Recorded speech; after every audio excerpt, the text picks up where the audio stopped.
An fara sayar da wannan na'urar wankan ɗan adam ta zamani da ta yi kamanceceniya da na'urar wankin kaya, inda yanzu haka ta shiga kasuwa a ƙasar Japan bayan da ta ja hankalin dubban baƙi a taron baje kolin duniya wanda aka yi wa laƙabi da World Expo Osaka da ya gudana a watan Oktoba. Inda fiye da mutane miliyan 27 suka halarci taron suka nuna sha'awar suka na'urar.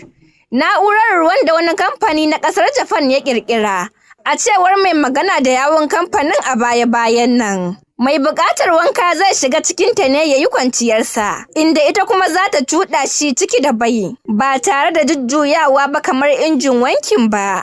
A cewar kamfanin da ya ƙera wannan na'ura, ba wanka kawai yake yi wa mutum ba. Injin yana kuma sanya ido kan bugun zuciya da lafiyar wanda yake cuɗawa. Haka kuma kamfanin ya ce, ya fara nazarin samar da wannan fasaha ne tun a shekarar 1970, tun shugaban kamfanin yana yaro. Wani otal a Osaka ne ya fara kafa tarihin siyan na'urar ta farko domin baiwa bakinsa tukuncin sulluɓe su suɓul, yayin da wasu kamfanoni ke fatan amfani da ita don jan hankalin kwastomomi. Kamfanin ya ce za a ƙera kimanin injina guda 50 kacal, kuma farashin duk guda ɗaya ya kai yan miliyan 60, kusan dala 385, wanda ya yi daidai da naira miliyan 539.